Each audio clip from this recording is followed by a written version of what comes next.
Good afternoon and welcome to James Franklin's weekly football press conference. We'll start with an opening statement from Coach and then we'll go to Mark Brennan.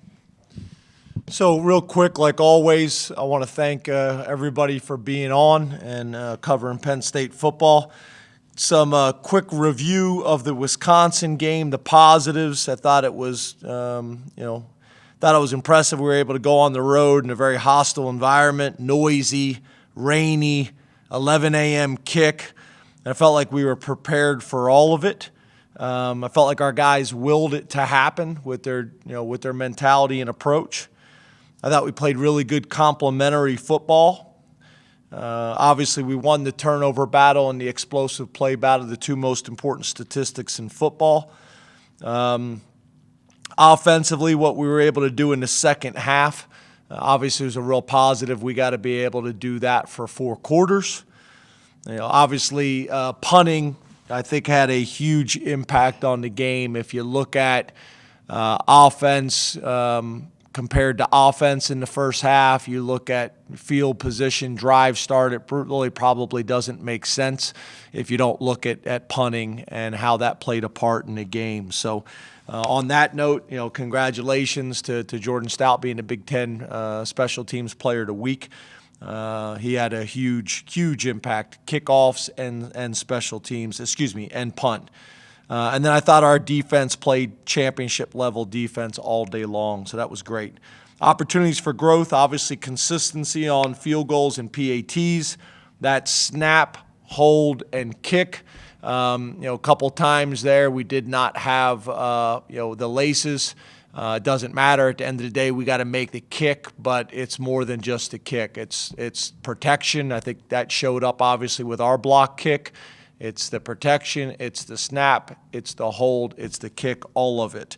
So we got to get that cleaned up. 2-minute defense. You get a turnover, get down immediately. If they get a strip there, they get a new first down. We got to get down immediately. And obviously we can do a better job of defending our sidelines, especially when they don't have timeouts available. So that's something we'll talk about this week. And then 4-minute offense, so that we don't even put our defense in that position and we can end the game on our terms. So that was the general notes. For Ball State, obviously got a lot of respect for Coach New and what he's been able to do there at Ball State. You're talking about 21 starters returning with 16 super seniors. I think that's the 4th most in the country. 16 super seniors coming back from a MAC championship team. So it's going to be a tremendous challenge. We look forward to the opportunity. Kevin Lynch on offense is doing a really good job. I think Coach New obviously has an influence there as well, but those guys do a great job offensively. You look at what they were able to do. And then Tyler Stockton, their defensive coordinator, someone that I've been tracking for a long time.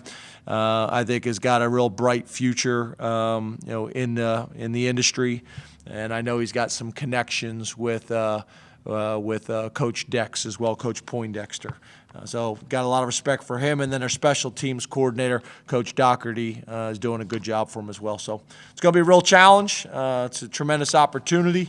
We just want to get better. We found a way to be 1-0 last week. We got to improve this week. We got to correct some things and clean some things up, and then do everything we possibly can to be 1-0 again, and then look forward to getting back together with you after the game. Mark Brennan, Lions 247 with Fight on State, and then we'll go to Greg Pickle. Hey, James, thanks for your time today. Hey, Mark. Hey, did you have a chance to take a closer look at the targeting call on Ellis Brooks, and what are your thoughts? And more broadly speaking, how tough is it to teach tackling now with the way the rules are written? A kid could, it looks like, be ejected for incidental contact. Thanks. Yeah, I think you have a combination of things there that you brought up. So you have the reduction in tackling in practice mandated by rules, from an NCAA perspective. So that makes it challenging. And then you have the rules of how targeting is really being officiated.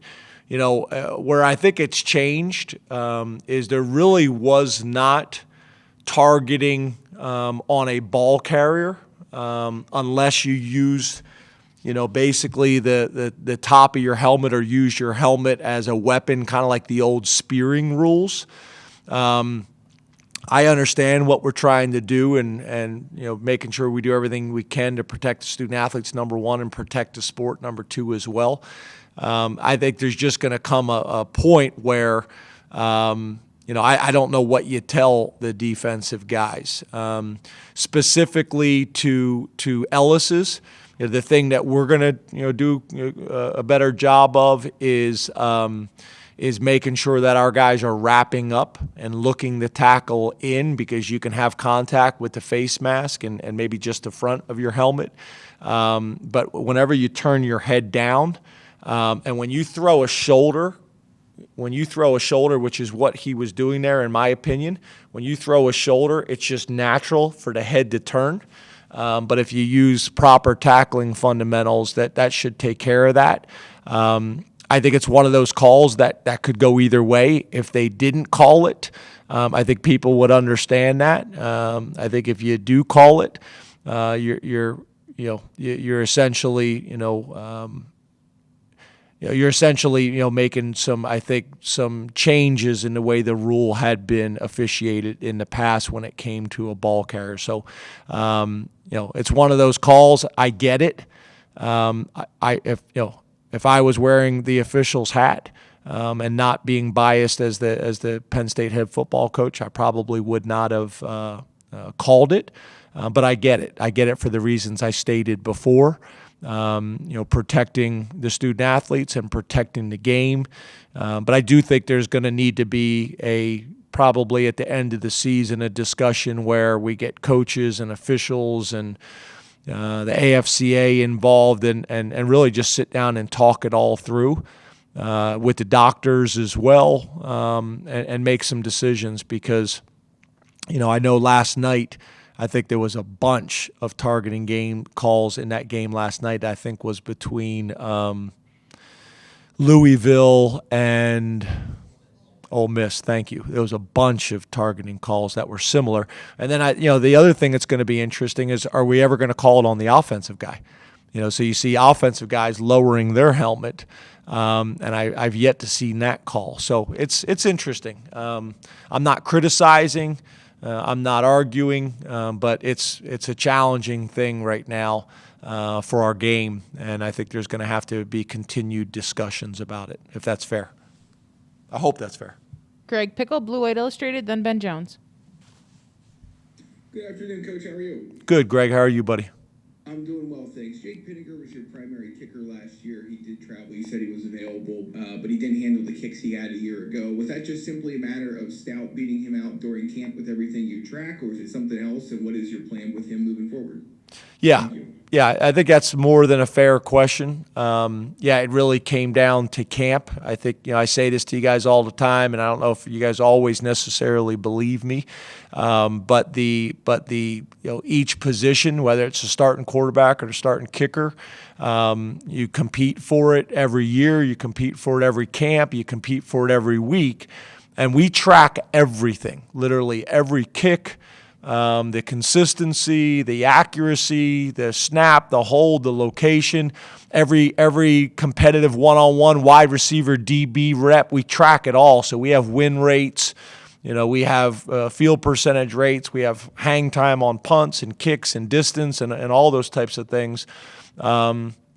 And based on all the numbers of training camp, he won the job. Now, obviously, it's a lot on his plate. You're talking about all three things. So, we spent a lot of time talking to national kicking gurus of how do you handle that? How do you handle that? How does the practice look? What are the reps that he's taking in practice? What do we need to do to put him in the best position to be successful? So, obviously we won't make that determination off of one game. We got to get those things cleaned up. There's no doubt about it. I'm also very, very proud of him because some guys wouldn't be able to handle that well. That would seep into the kickoff. That would seep into the punting. And the guy was the special teams player of the week in the Big Ten. So I do think he took the right approach. It's going to be something I talked to the team about today in the team meeting. we talk about 6 seconds at a time, being your best one play at a time, and no matter what happens at the end of that play, you move on to the next one. And do it again, both mentally, physically, and emotionally. And I thought Jordan did a great job of that. So, but that's how we got here. I think Jake Pinniger still has a tremendous future. We're going to need him at some point this year as well. And I know he's approaching it that way. Ben Jones, statecollege.com, then Audrey Snyder. By the way, I like this speaker up here. It's much easier to hear. So thank you for the Penn State comm staff. Hey, James, how's it going? Good. How are you, Ben? No complaints. I got a two-part question for you. Do you believe in trap games? And I've noticed that your weekly tweet has changed from the name of the team that you're playing to just 1-0 over and over again. Is there a messaging change there? What is sort of the reasoning behind that? Thank you. Two good questions. So trap games, yeah, I believe in teams playing inconsistent because they either look forward, look back, get caught up in praise, get caught up in criticism, don't have the correct amount of respect for the opponent or the process. So that's why I think you guys know almost to the point where it's maybe a little crazy. Our routine and our process is really important to me. That's why we won't talk about anything else but the game at hand. As you know, around here, we get a lot of questions about a certain game that we have every year, not about an opponent, but a certain game. We also get a bunch of questions about a certain opponent every year, and I just think those things lead to the wrong approach by a group of young men. So we try to avoid that at all costs. So I guess to answer your question, I do believe in trap games if you're sending mixed messages, if you're inconsistent in your approach. And it's subtle things. It's little subtle things that you say in the press conference that the fans and the players pick up on, that your staff picks up on. It's subtle things about your demeanor and your approach out at practice, whether it's a conference game or out of conference game, whether it's on the road or whatever, ranked opponent or not. It's subtle things that people pick up on. So, I try to, make sure that we don't do that, and that message is consistent. So whether they go down and they're getting gear from our equipment people, that there's no cracks in it. There's consistency. Same thing in the training room. Same thing with our coaches and our staff, and so on and so forth. So that's to answer your first question. And then the second question is, really, the message hasn't changed. So in the past, I would say Wisconsin 75 times and then Ball State 75 times, because the message was about our entire focus needs to be on this game, this opponent, and being 1-0. The problem is our Penn State fans understand that, the media understands that, but the opponent that we're playing that maybe follows me for the week doesn't. So they think it's a slight, or they think it's a shot, or they think it's something. So it's really the exact same message. And I never mean to seem disrespectful to an opponent, ever. I have tremendous respect for the University of Wisconsin. I have tremendous respect for Ball State. I got tremendous respect for every opponent, every university on our schedule. So it's more just about, I don't want other people misinterpreting what we're talking about.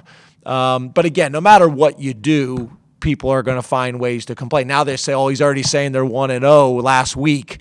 And I wasn't. That wasn't the message. Obviously, I think as the season goes on, it makes a little bit more sense to people. But I'm just trying to find ways to be as concise and as clear with our message, most importantly for our players, our program, and our fans, but also to try to eliminate some of the billboard material or what other people may misinterpret. But the reality is, if you want to find a reason to be angry and be mad, and people are going to find it no matter what you do or say. Audrey Snyder, The Athletic, and then we'll go to Mike Gross. Hey James, those scheduled tweets can get some people. Yeah, that was the plan. That was the plan. I was trying to get you. I wanted to ask you about your left guard, and we saw a lot of Eric Wilson in the second half. Do you feel like you have a solution there, and how did Wilson grade out? Yeah, we thought Eric played well. We thought Wigan did some good things too, but we'll decide that this week based on last week's game, which I think your evaluation is fair, and then obviously what we do this week as well. So it'll be a combination of those two things to determine who will start or who will play more on Saturday. Mike Gross, LMP News, and then we'll go to Donnie Collins. Good afternoon, James. How are you? Good, Mike. How are you, buddy? I'm great, thanks. Mike, are those seashells over your right shoulder? Yeah, Where are those seashells from? Is that Jersey Shore? Is that Delaware beaches? Where's that from? probably Ocean City, Maryland, mostly. Makes sense. Although Love it. it's a variety of places, maybe. Love it. Yeah, I'm not even sure about that. Yeah. But there we go. In light of the practice limitations, full pad practice limitations that you've already talked about, I thought that on Saturday, the parts of the game that I thought would be hard to drill and get good at, given those limitations, you were pretty good at. I didn't see a lot of missed tackles. Stuff like blitz pickup I thought was good. When their running back got to the second level, you got him on the ground.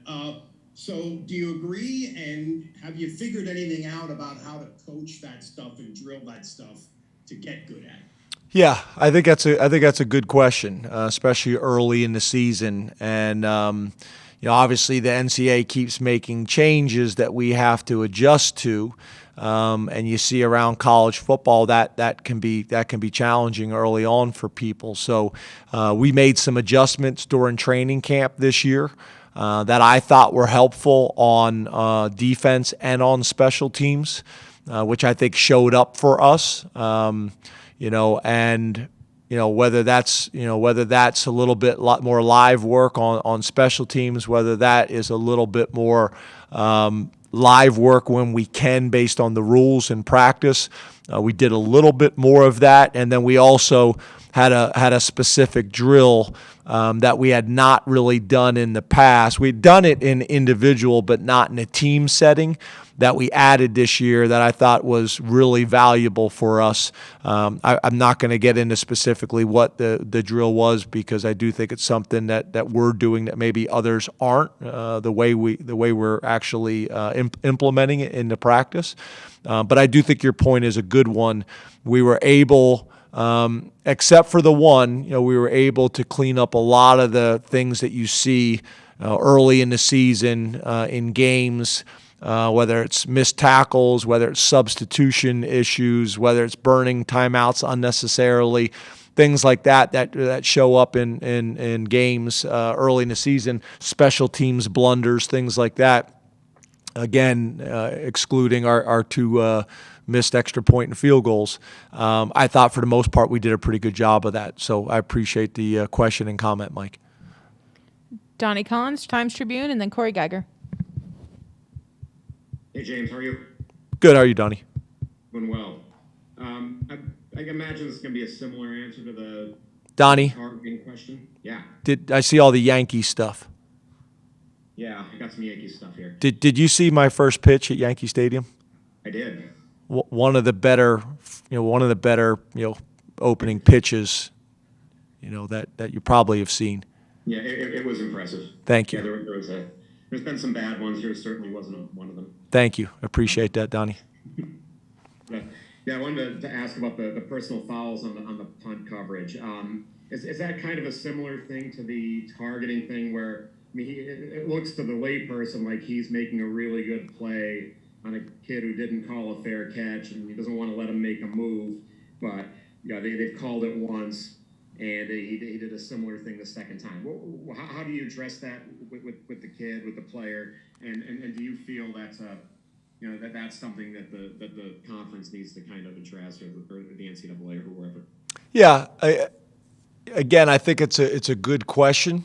It's a little bit like, I don't know if you guys saw, I sent it out to the team last week. Tom Brady, it was an interview Tom Brady was doing, talking about that he doesn't necessarily agree with some of the rules now in the NFL on defensive football, where a quarterback would throw the ball over the middle and put the receiver at risk, and then the defensive player gets the penalty, but the quarterback should have never threw and put his receiver at risk in the first place. So it leads to some bad football. And I'd make the argument that that if you want the protection, then you should call for the fair catch. Obviously, there's a fine line to that because you don't want to put the player at risk, but they have a responsibility to protect themselves as well with the fair catch. The way I felt like the way that rule's been interpreted in the past is you got to give them an opportunity to catch it, and once they catch it, then you can hit them. And I thought it was a bang play. Again, I think it's one of those plays that could be interpreted either way. We're not upset with AJ because the way we teach it is once the hands go up, we want them to shoot. Obviously, the way it was officiated on Saturday, we've made some adjustments to how we're coaching it, but AJ did it exactly the way we coach it to be done. The second one, he was clearly blocked in the back into the returner, so that's why that flag was picked up. But I think your point is a fair one. Again, if you want the protection after the catch, then you should go fair catch. But a returner should never be hit before the ball gets there. And I thought it was catch hit, which I think is football. But again, I think when you're talking about player safety and protecting the players, and if it's in that gray area, they're probably always going to lean on the side of player safety. So I get that too. And again, it's back to one of those conversations that I think that we have to be careful, or as a defensive player, what are you really supposed to do? Because if he breaks down, lets him catch it, and then the guy goes for 80, then we're screaming at the kid, that he didn't do his job. So it's that fine line in between the two. Corey Geiger, DK Pittsburgh Sports. Then we'll go to New Bias. The other thing I'd say, Donnie, it's you also see the quarterback running out of bounds. But then right before he turns out of bounds, he sticks his foot in the ground and runs over the defensive player. But if the defensive player hit him right there, they'd probably call him. So it's just it's a tough spot that we're in football. And I think right now the approach and the mentality is do everything we possibly can for player safety. But it puts the defensive guys in a tough position as well, because if you go in and you're hesitant, then you're putting the defensive guys at risk too. And that's coming from a guy with an offensive background. Corey? James, good afternoon. Hey, Corey. Along those lines, then, do you believe that targeting should lead to an automatic ejection, or would you like to see that modified somehow? Yeah, there was a bunch of discussions about that in the offseason, and I think what they did is they actually did do that like a year ago, correct? Where the replay official can overturn that. So I think that's already really happened. It's not an automatic disqualification. The replay guy can take that off. So I do think your point is a fair one, that there's different types of targeting. But I do think they've done some pretty good jobs allowing the replay official to either put it on or take it off, and that wasn't the case when we first put the rule in. New Bias Wilborn, Pittsburgh Post-Gazette, and then we'll go to Rich Scarcella. Good afternoon, James. Hope you're doing well today, brother. You as well, Nebias. Man, blessing and highly favored, man. From there, we talked to Noah Kane earlier. He mentioned how he had an opportunity to work out with Ezekiel Elliott, but missed it to take a Spanish test. One, what does it say about him? And two, for you, who is the coolest athlete you've ever worked out with? Well, first of all, yeah, Noah's been a model Penn State student athlete since he's arrived on campus. He's crushed it in the classroom, really is doing extremely well in the classroom. I think he's got a chance to get a master's degree, while he's here at Penn State if he chooses to do that, which I hope he does. And I love the fact, that he had an opportunity to work out with somebody like that. He's got a lot of respect for Ezekiel, and so do I. But in terms of who I got to work out with, I actually got a pretty cool picture that I think we posted a few years ago when I was in high school. Ron Jaworski had a training facility by my house, and there's a picture of me and I'm holding a football and Ron Jaworski kind of coaching me up on this clinic he had at this workout facility by my house. And obviously, growing up where I grew up in the Eagles and all those types of things. So that's probably the most impressive guy that I got a chance to work out with as a player, which is pretty cool. And Ron's still doing great things in the Philadelphia area, for the city, for the community, which is great to see. Rich Scarcella, Reading Eagle, and then Joe Giuliano. Hi, James. Hey, Rich. Rich, what's that trophy for? Which one? The one right over your right shoulder. From high school. You? It's from a basketball championship. Awesome. Love it. All right. Jair Brown, what did you see in him when you recruited him? What did he do in camp to win the job, and how good can he be? Yeah, I think the thing that stood out to me right away when I recruited Tig is, and you guys will get to know him, he's just an awesome kid.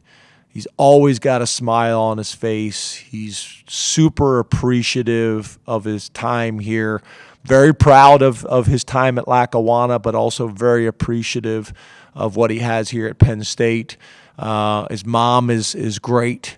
I remember going on the home visit. We went to a soul food restaurant in Trenton, New Jersey, not far from where my dad worked growing up. And one of the things that stood out to me that I think is telling is how many family members were there, how many people from the community were there. His high school coach, his Pop Warner coach were all there, and they just all love Tig. And that's the type of guy he is. You love to coach him. He's got a really good way about him to be one of the guys with his teammates, but also has a really good way, a respectful, a coachable, a fun way to be around coaches and adults as well.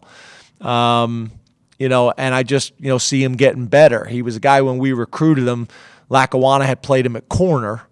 So you saw him, I think, at corner his first year and a little bit at safety, almost / outside linebacker second year. So he had a lot of traits.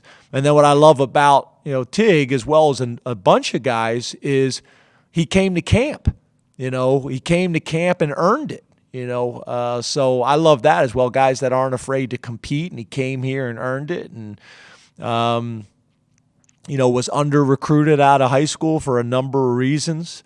But his junior college coach, Mark Duda, and Coach Pardini and those guys there, they just spoke the world about his character and the type of football player he is, and that's really who he's been. And I think there's still a lot left in the tank for him. I think there's still a lot of room for improvement. You saw a few flashes of it last year. I think you'll see even more of it this year. As the year goes on. So I'm really proud of him. I'm really excited about him. I'm glad he's on our team. And I think you guys, you and the fans will really enjoy getting to know him because he's a special young man, and his mom did a great job raising him. Joe Giuliano, Philadelphia Inquirer, and then Travis Johnson. Hello, James. Hey, Joe. You talked after the game about how Sean rallied the offense in the second half, and I just wondered how have you seen him improve in terms of his preparation, his focus, and his attention to detail with the revamped offense? Yeah, I think he's always really prepared well. I think that's always been a strength of his, kind of understanding what you have to do at this level and the next to be successful. He's always done a good job of that. Obviously, you get better at it every year. You tweak some things. And, obviously with his academic schedule, he's able to spend a lot of time in the facility on his own watching tape, so that helps too. But I also think the success he's had has built confidence. I think the challenges and the adversity he's had has built thick skin, which I think is valuable too. And I don't think anybody would question his toughness, based on this past game as well as last year.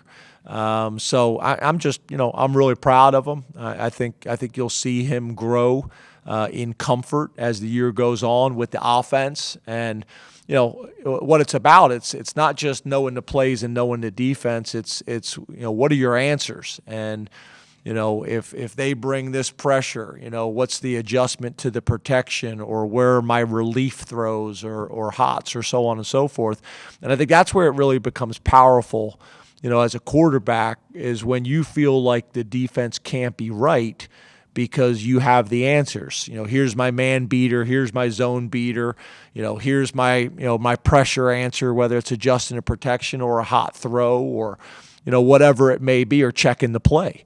And that's where I think you got a chance to be really good on offense, is when the offensive players, specifically the quarterback, feel like you really can't be right on defense because we hold the chalk last on offense, and you have the opportunity to make the adjustments. And that's about anticipation, right? Anticipation, everybody talks about at the quarterback position, is because pre-snap, based on your film study and your experience, you got a pretty good understanding of what's coming. 70% of the time you should know what's going to happen before the ball snapped, and now 70 to 80%, and now you're just confirming it at the snap. It is what I thought it was going to be. And when you're able to do that at a high level, 70, 80, 90% of the time, you got a chance to be really successful in offense, and specifically at the quarterback position. Looks like Travis had to jump off, so we'll go with John Sauber, and then we will go to John Petishnock. John? Hi, James. Thanks for your time. Hey, John. Not counting sacks, Sean had 4 carries for 18 yards on Saturday, and he was kind of more selective about taking off on passing plays in general. How do you balance that and taking advantage of his ability to run with the ball and the athleticism he has? Yeah, I think your point is a good one in terms of his athleticism. He's a better athlete than I think people realize, and he's shown that in flashes over his career. I think the biggest thing, and Mike's done a good job of this, is, make sure that you're going through your progressions, and not, going progression 1, progression 2 run. Make sure you're going progression 1, progression 2, progression 3, step up in the pocket, climb in the pocket and hit a check down, or keep your momentum going and stay on the move and go get us some positive yardage. That's what you want to see at your quarterback position. A guy that can take a negative 6-yard sack and turn it into an escape, buy time, get a big throw down the sideline, or again, get us some positive yards with your feet. And that could be to stay on schedule, or that could be to create an explosive play. The biggest thing you don't want to do is you don't want to wait on routes to come open. You want to go through your progression. You want to be decisive. And then you want to climb in the pocket. And if an outlet is there for you, or a dig route is coming into your vision, or an OTB or whatever it may be, then great. But if not, stay on the move and go get us some positive yards. If it's a 2-minute situation, understand that the throwaway is probably more valuable than the lateral scramble.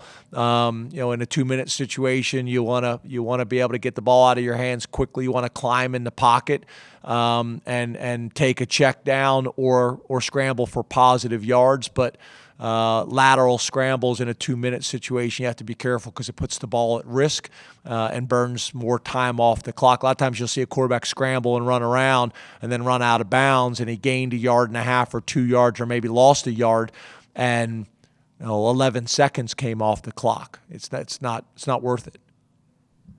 John Petishnock, the football letter, and then we'll go to Nate Bauer. Hey, good afternoon, James. How are you doing today? Good, John. You? I'm doing well.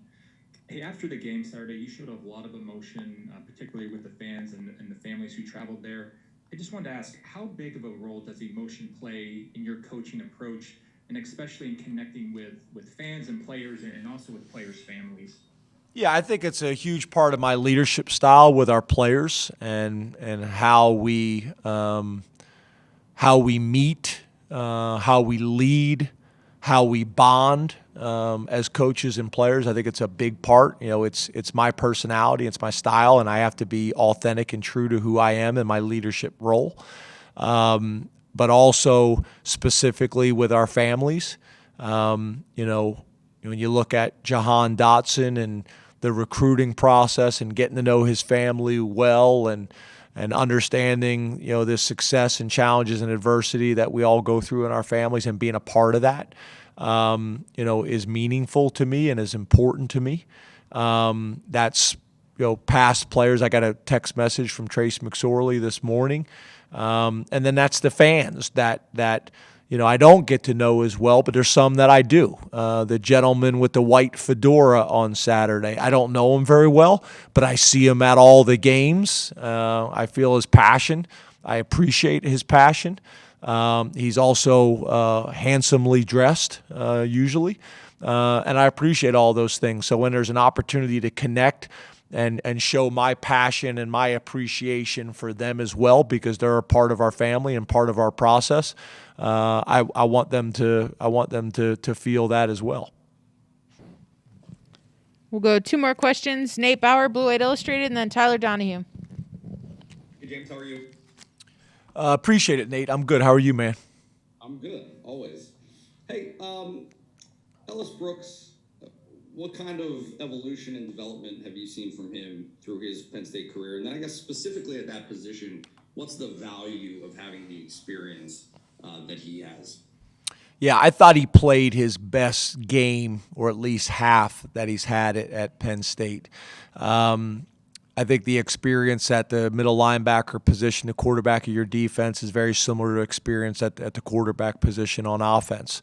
In terms of the confidence that you have to run the defense, there's a lot of checks and thinking that go into it, especially with formations and shifts and motions and everything that we try to do and getting everybody on the same page. So there's a lot of value in that. I don't think there's any doubt about it.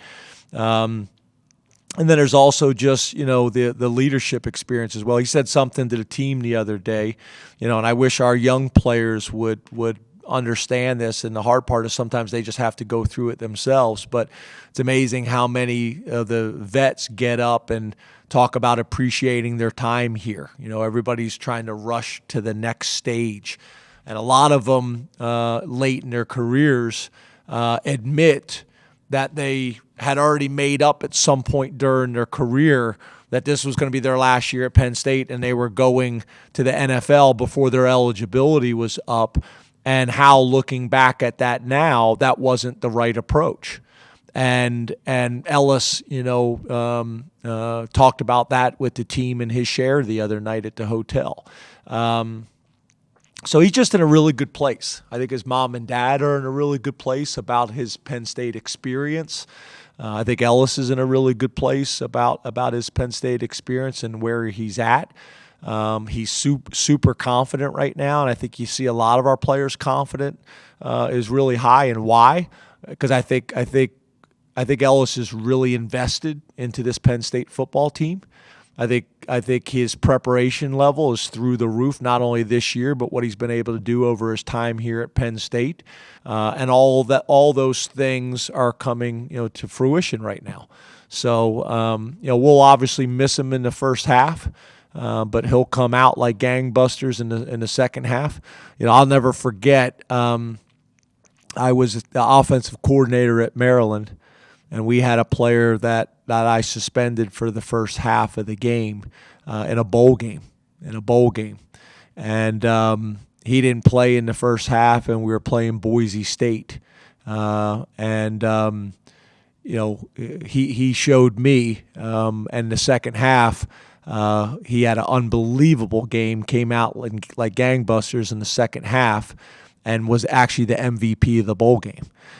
So I think based on my previous experience, I think Ellis will have a similar second half, and I think he'll have a really dominant season, and I think he'll learn from that. It's not worth throwing shoulders, and we want to wrap up and use fundamental tackles whenever possible.